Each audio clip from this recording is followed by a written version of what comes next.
Is your debt causing you sleepless nights? Knock your debt out with Debt KO. And your debt won't be the only thing keeping you up at night. Debt KO, free, impartial advice on all your debt.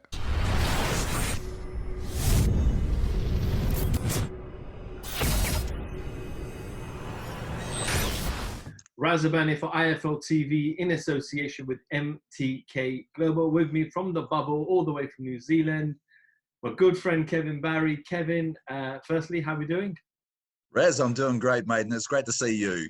Haven't seen you for a while. We haven't talked for a bit, so it's great to be on Zoom with you, my friend. Well, you do tend to do limited interviews, Kev. We know that, so I'm glad you've given me this opportunity this Sunday evening. How was the trip from America back home to New Zealand? Look, it was a night flight. It was good. You know, it was exciting for the fact that, you know, New Zealand's handled the pandemic very well, and you know, living in Las Vegas and watching what's happened to America over the last 6 months, and the very scary forecast for our winter. The fact that we were coming down to New Zealand, myself, my wife Tanya, and son Taylor, made us a little excited, you know, because we're coming to a country that's not wearing masks outdoors. You know, it's in level 1. It's relatively safe. So we were happy to come, and of course, Joe hasn't fought since the end of February, and we haven't been together, and he hasn't been up in Vegas, you know, in our living with me and in our training camp. So it also was very exciting for me to be coming back to run Joe's training camp in New Zealand. So where's Joe at the moment? Is he in a different hotel or is he at home? No, mate, Joe, after his fight against Shaundell Winters, the end of February, he came back to New Zealand. And, you know, the plan was come back home for 6 weeks, and then we'll, you know, this was going to be a busy year for us, and we were going to cover a bit of ground that we had lost last year. And Joe was excited about being active, and then of course the pandemic hit. And well, we all know what Joe's been doing while he's been here in New Zealand. He's been producing some amazing music videos and some comedy videos, and he's kept himself very, very relevant through this time. You know, he probably has, well, I know he has more supporters and more fans and followers on social media than ever before. So Kev, in terms of being in New Zealand, you're currently obviously in a bubble of 14 days, which is a rule of quite a few countries. When you travel back and forth, you have to quarantine 14 days before you're allowed into society. So are you keeping yourself busy? I know you're stuck in a room, but anything entertaining going on in the Barry's accommodation? Well, I tell you what, the first thing that sort of took us by surprise is when and you don't know these things until you actually land, but we landed in Auckland with, you know, I've brought a fair bit of training equipment and some products and that, and down for Joe. I've got 8 suitcases between the 3 of us. And upon landing in Auckland, they said, okay, everyone on this plane will be going to Christchurch in the South Island. Any other time, I would have loved to go to Christchurch because, you know, I have a mother and brothers here, and also it's my hometown. But, you know, the fact that I was in Auckland to run a training camp, I wanted to stay in Auckland and sort of get a little settled. So anyhow, we're in Christchurch, and we're in a nice hotel. It's a 4.5 star, and my wife was very, very diligent of reading reports on meals and activities and hotels that were being used in New Zealand for this quarantine period. And we're very lucky, the hotel I think that we got, as I mentioned, it's 4.5 star, the food's pretty good. You're also allowed to order in food, which my wife's done a couple of supermarket orders. You can get good coffees delivered to the hotel. When I realized that I was going to be here for 2 weeks in the room, you know, look, I love my wife and my son who's in the room next door, but you know, I needed something, so I've had an exercycle brought in. which you may have seen the other day. Well, I think I sent you a video. And some small hand weights so I can keep doing my shoulder exercises. I've got a bunch of interviews to do while I'm here. And just, just going over the preparations for Joe's 7-week training camp when I get out of this quarantine period.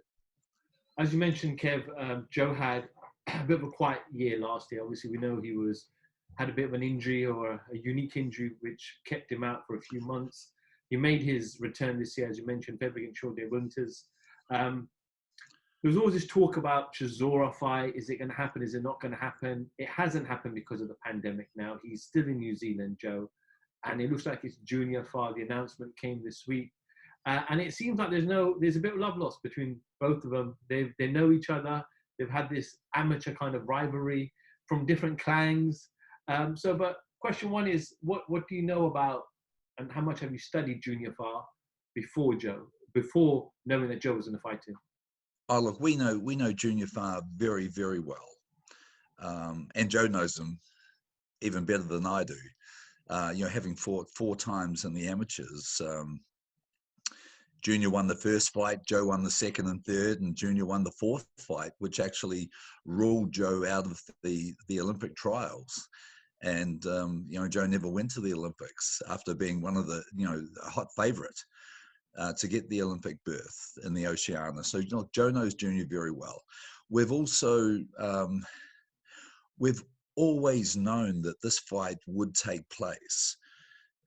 Junior retired for a couple of years. He started a family. And then I believe that he, looking at the success that Joe was having in the early years of his professional career, Junior thought, well, mate, I've beaten this guy twice in the amateurs. I believe I'm every bit as good. And he turned professional at the beginning of 2016. So at that stage, Joe was in his 4th year as a professional, and Junior was making steps. And, he started very similar to Joe. He had a few fights in New Zealand, and he aligned himself with a very good promoter in Lou DiBella.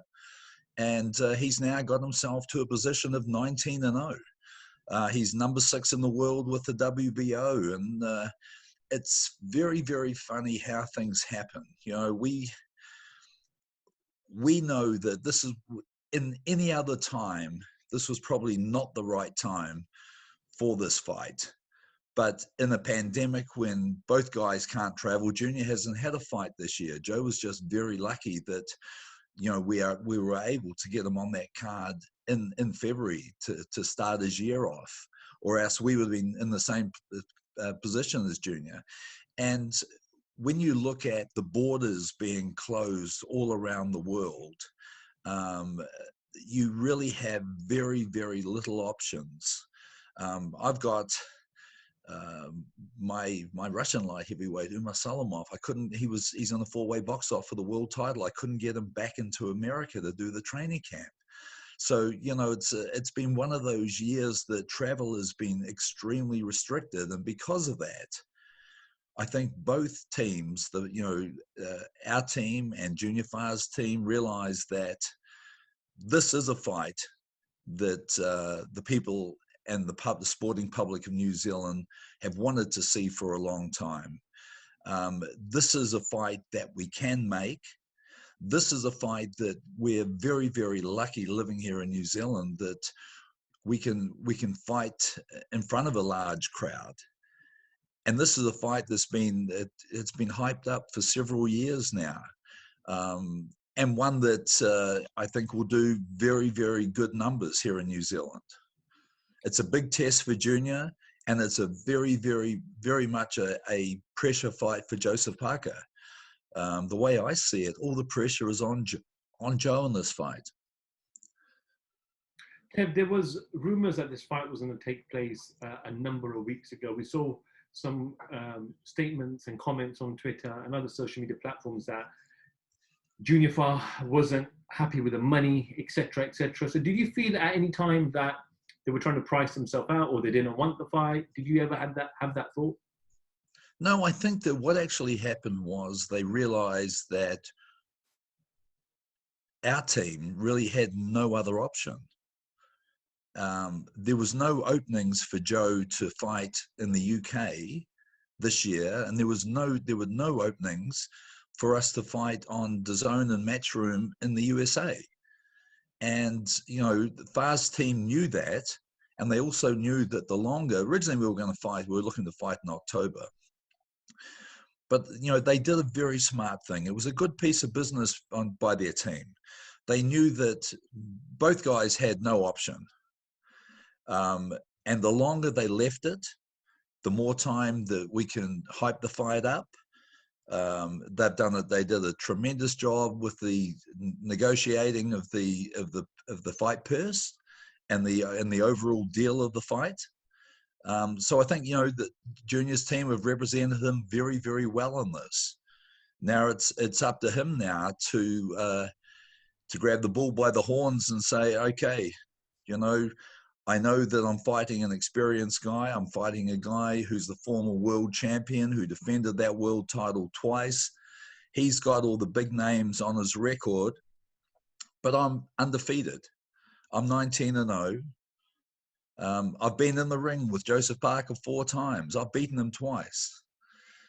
I look back, Raz, to when Joe was 19-0. We fought Carlos Takam, and that was Joe's first real big test. Now, we had a lot of tests along the way, but I'm talking about a major player in world boxing, Carlos Takam, and it was for the #1 position in the IBF. And here we have Junior Farr at the same stage of his professional career, 19-0. Fighting Joseph Parker, the former world champion, a man who's fought all the big names in boxing, somebody who's highly touted as one of the top heavyweights in the world. So it's Junior's opportunity to step up and say, I've spent 4 years preparing myself as a professional. Now it's my time. It's my turn to do what Joseph Parker did when he was 19-0. That's what makes this fight such an interesting fight, such a pivotal fight. And who would have ever thought that during this pandemic time, we would have, Joseph Parker ranked #3 in the world with the WBO, fighting Junior Farr, who's ranked #6 in the world with the WBO, in New Zealand, in front of a crowd, both in their backyards. Both boys are from Auckland. Junior, the pride of Tonga, had carried the Tongan flag at the 2010 Commonwealth Games. It's a guy that, Joe, of course, with both his parents born in Samoa, one of Samoa's favorite sons. So look, it's a perfect fight. And, I know that on December 11th, it's going to be an action-filled, very exciting fight for the New Zealand public and for the WBO. Kev, you mentioned there that obviously it's 2-2 it was 2-2 in the amateur fights, and the 4th fight resulted in Joe not being able to go to the Olympics. So, is there an extra bit of needle in there for Joe to go in there and say, well, I want to get one own back on Junior Farr? Well, look. Joe's never actually ever said to me, hey, I've got something for Farr. But what he has, there's nothing personal there. But what he has said to me was, I'm the guy who's a former world champion. I'm the guy that's put 8 years into my craft as a professional. I'm not going to let 19-0 Junior Farr come and take this away from me. There is so much pride at stake in this fight. Joe's previous record means nothing, because we know that come December 11th, we will see the very best of Junior Farr. I'm sure that he will rise to the occasion. And when he rises to the occasion, will it be good enough to beat Joseph Parker? I hope not. We're going to be preparing very, very well. But, Joe also knows, as I mentioned before, the pressure is on Joe in this fight. He is the warm favorite. He's the guy that, with the name in the heavyweight division.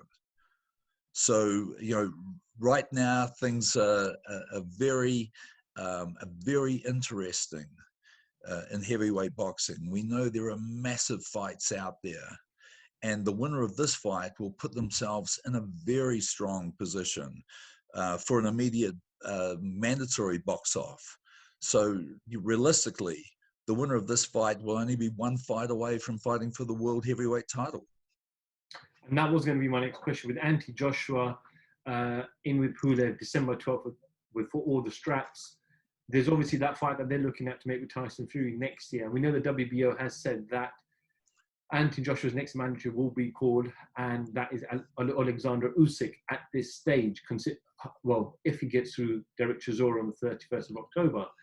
So if Anti Joshua was to vacate, potentially there's an opportunity for Joe, maybe Usyk, get it on for the WBO strap. Well, we had that. That was definitely a possibility for us when we were sitting there at the number 2 position with the WBO. But we all know now that Daniel Dubois is sitting there at number 2, and of course he's got a big fight coming up with Joe Joyce. That Joyce fight will probably, if he is to win it, will probably solidify his position there at the number 2. We're going to be lobbying hard with Joe at 3 and Junior at 6 for the winner to go to number 2. And the winner, how often do you get 2 guys ranked so highly in one organization fighting off? The winner should go to number 2 and be in a position to challenge for the world title. You mentioned also 9,000 people could be in the Auckland Spark Arena. So it'll be an amazing atmosphere. Here in the UK, we're not allowed to have crowds. As you mentioned, Joe Joyce and Daniel Dubois were scheduled to fight a few times this year, but due to the pandemic, the fight hasn't happened. They've now announced it for it to be behind closed doors. So when you look at what's happening in the UK and in America with all these great fights, all behind closed doors, Teofimo Lopez next week against Lomachenko, is it incredible? Are you more excited that being in New Zealand, all the fans around, it's going to be a hell of an occasion? Oh, look, 100%, Raz, and you said 9,000. I think it's somewhere between 14 and 15. There's a full house at Spark Arena, and in a fight like this that has been built up over the last 4 years, a fight that is getting huge coverage in the media here, a fight with with 2 fighters who have so much history. I think we'll get a full house. This is a big fight, and of course, fighting in front of a crowd is just the cream on the top. It's very, very exciting, and we consider ourselves here in New Zealand very lucky to be in a position like that, because when you look at all the other fighters who won't be fighting this year, and those who do fight, taking pay cuts, fighting in front of officials, no audience, it's rough, especially for these big fights. Boxing's taken a real bath this year. And Kev, obviously, Usyk and Chisora get it on towards the end of the month. What have you made of Usyk when he was at cruiserweight, now coming up to heavyweight? He hasn't really fought a proper heavyweight, and Derek Chisora will be his first test. And then also, how hard will it be for Chisora to fight someone like Usyk behind closed doors, when we know Chisora loves the crowd cheering his name, shouting his name, and he thrives off that. So how hard is it going to be for Chisora, and what have you made of Usyk so far in heavyweight? Well, look, I've always been a big fan of Usyk. I thought he was an amazing cruiserweight. Like everyone else, I was a little bewildered with his first fight against Chaz Witherspoon. you know, everyone expected, you know, maybe 2 or 3 rounds, and yet he's struggled with Chaz, who took the fight on short notice, who hadn't fought for ages, and at the end, I think, was pleased when they stopped it, not because he was getting hurt, but because he was tired. You know, for him, for Chisora, for Usyk to come off that very substandard performance, especially by his standards, and to take a battle-hardened fighter like Chisora speaks volumes for me. I know that the position that they were in with the WBO, they're guaranteed of fighting Joshua if he holds the belt, or anyone else if it gets vacated. He's the number one. To take a fight as tough as Derek Chisora, who, let's remember, the last 2 years he's come into this tremendous form that people have never ever seen from him since maybe the early stages of his career. So look, I think I look at Usyk's team, and they're a very professional, very clever team, and they would never be taking a fight like this if they didn't think this is a very easy fight for us to win. And I look at the age of Derek. I look at the movement of Derek Chisora. I look at the things he does good and the things he does bad, and I think that that Usyk boxes the ears off him. I really do, and I think it lifts Usyk's profile even higher before he fights for the title. And there is no, you know, there's just common sense would tell you it's a fight that wasn't mandated. It's a fight they didn't have to take. There were plenty of other options out there that they could have bought. They could have put him in with, 20 different heavyweights and would have been accepted by all of the world media and the television networks. But they chose Chisora. And why did they choose him? Because they know Chisora's style will make Usyk look terrific.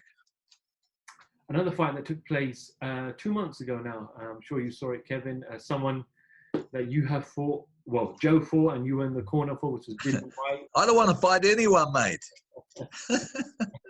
Far too old for that. Dillian Whyte and Povetkin, an unbelievable knockout. And many say that punch knocks out most heavyweights. What did you make of Dillian's performance? And would you put him in the same fight so soon again? Well, firstly, as we all know, it's the punch that you don't see that does the damage. And I wouldn't say that, after being on the canvas twice in the 4th round, that was Povetkin's biggest, heaviest punch that he had thrown in the fight. But it was definitely the one that Dillian never saw, and that's why it was lights out.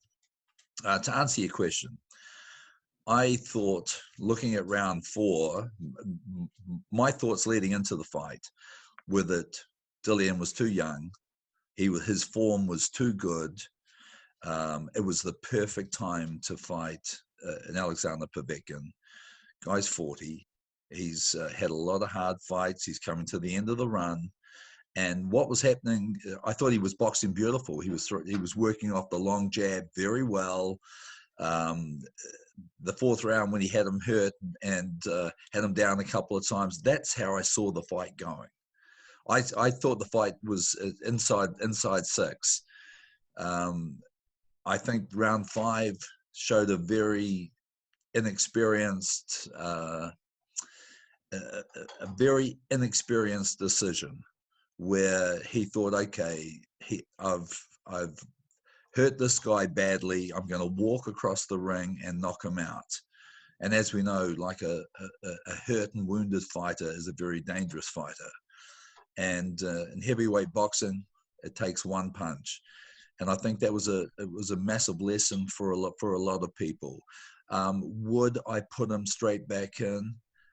Not a chance. Just doing the right thing by my fighter it wasn't like Dillian Whyte got knocked down and got back up again. Dillian Whyte was out cold before he hit the ground. He was unconscious. Now, when a fighter suffers a knockout blow like that, you should be, for a start, 90 days before you're ever allowed to go back into the gym. And then after that 90 days, you can start working out again. And a couple of months after that, you can start light sparring. But for him to want to get it all back, which he won't, in one quick fight, I think is a very risky, very dangerous decision. I thought, and I take a leaf out of Anthony Joshua's book here. You know, Joshua said, "Why the hell would you fight Povetkin? I think Povetkin's going to beat you." Well, you know, he's a man that shared the ring with him just recently. And if you remember the first couple of rounds in that fight, Povetkin actually was, you know, he put hands on Anthony Joshua and sort of surprised him, you know. Joshua also said, there are a lot, you're number one in the world. You've got the mandatory. Why would you risk it in a fight like this? And of course, the rest is history. You know, at that fight, that loss cost himself millions and millions of dollars. That, you know, just getting back to what I said before about Usyk, you know, that's why I'm so sure that Usyk and his team have taken the right opponent here, because they know there are millions of dollars at stake. They're sitting there in the mandatory like Dillian was. They're not going to risk that. It just doesn't make any sense. Kev, I also want to get your opinion on, recently it's come out that Deontay Wilder has split with long-term trainer and ex-fighter Mark Breland. I know you know Mark well as well, I believe. So what have you made of the split? And also, it's taken, 6 months or so after that defeat to say you're no longer in my team. Yeah, look, it's a real hard one because, you know, I don't know Mark Breland well at all. Obviously he was at the '84 Olympics when I was there. I've had a couple of conversations with him. Mark's a very quiet guy. He stays very low profile. One thing I will say is when he was brought on board, early in Wilder's career, when Wilder he was really fighting no one, and his skills were very, very limited. I give a lot of the credit to Mark and his knowledge to the development of Deontay Wilder. You know, I think also the unsung hero has got to be JD's, who's been with Wilder right throughout his amateur career, and is still training and part of his management team now. It came as a bit of a surprise to me that, especially, if they were going to do it, they should have done it straight away. But after a period of 6 months, maybe there was, no one knows what conversations took place. No one knows whether it might have been Breland's decision. But sometimes I think it's, when a guy, when his career is tipped upside down, they like to blame the coach, or they look for changes, and it's very easy to say, "Oh, we got the wrong coach." Well, that wrong coach, Mark Breland, had been there for a long time, through 10 world title defenses, and had done a pretty good job. He was. I think, I look at Mark when he was in the amateurs, and he was like an exceptionally skilled fighter. And, a lot of the credit for that straight right hand bolt that Wilder comatose people with over the years has got to be given to Breland, because I think, he got him balanced to throw that long straight right hand. There's been a bit of a talk in the media circles and online that Malik Scott might be taking a bit more of a senior role within his coaching team. I know you know Malik very, very well. I know Malik well as well. And He Yeah. definitely has knowledge of kind of the old school types of training. And I'm sure he can only bring positive and good effect into Wilder's camp and team. Let me tell you this: when I saw that, like, firstly, Malik shares a special relationship with Deontay Wilder. Malik is one of the most loyal guys that you'll ever meet. When I saw that he was taking a bigger role, it brought a huge smile to my face. And you know, I love Malik. I think he's developing into a terrific coach. As you said, you know, the guy has a lot of knowledge. He's been a very good fighter himself. He understands the game. He's young in his role as a coach, but he is someone definitely for the future. And I couldn't have been happier to see his name alongside JD's as the guys guiding Wilder for this next fight. We haven't heard anything from Deontay Wilder yet. There's been all sorts of rumours this week in the UK that there was a time scale on this rematch. If it doesn't take place by the end of the year, then it's expired and Tyson Fury is free to go and do what he wants. But do you fully expect Deontay Wilder to take on this trilogy fight? No, 100%. And I think if you look at the little bits of footage that they're putting out there, you know, of course, you know, Deontay Wilder's a very proud guy, and I know that he will be bitterly disappointed at the way Tyson dismantled him in the second fight, and having that pride in yourself, of course he'll want a chance of revenge and to turn it around. So, you know, there is no way that he would not want that trilogy fight. And just finally, Kev, before I let you go, there's a huge fight next week on Saturday, well, early hours in the morning here in the UK, but Saturday in America, regarded as one of the pound-for-pound kings, Vasily Lomachenko, against an up-and-coming, hungry Teofimo Lopez. It's a great fight, and everyone I speak to split and saying Teofimo's the guy, punching power. He's got the skills as well. He's an all-round fighter. Loma hasn't fought anybody like him. But what's your take on this big clash next week? Hey, I think it's an amazing fight. It's a must-watch fight for not just boxing fans, but for sports fans. You know, Lomachenko, you've got one of the greats. You know, what he has been able to achieve in a short time, and the way he's done it, and the way he's gone through different weight divisions and just dismantled guys, and the angles and the skill level that he possesses is freakish. But you know, he won 2 Olympic gold medals. He's been in the game a long time. You know, father time waits for no man. I love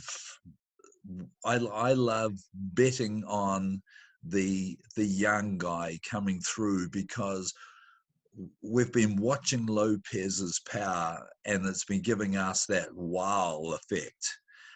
He is such an exciting fighter.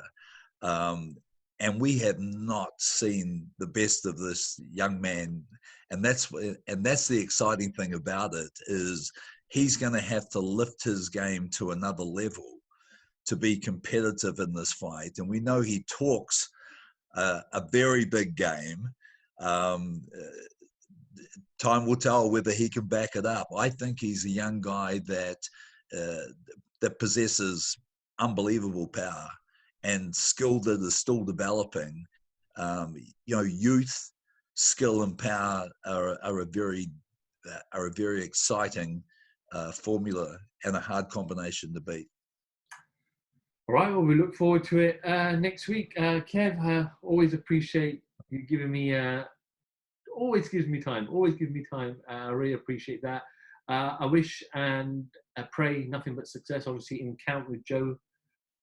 Unfortunately, we can't be there at this moment, but I'm sure we'll catch up very soon, face to face. I'm pretty sure the fight's being shown in the UK it is. and in the US. So I'll give you away from the corner, Raz. And I hope you find something entertaining to do while you've got another 10 days in quarantine. Oh, mate, I tell you what, I've been playing my wife at cards and I just thrash her every time. I'm waiting for her to lift the game and put in a real challenge to me. Kev, always appreciate your time. Kevin, Barry for IFL TV. Thank you very much. My pleasure, mate. Is your debt causing you sleepless nights? Knock your debt out with Debt KO. And your debt won't be the only thing keeping you up at night. Debt KO, free, impartial advice on all your debt.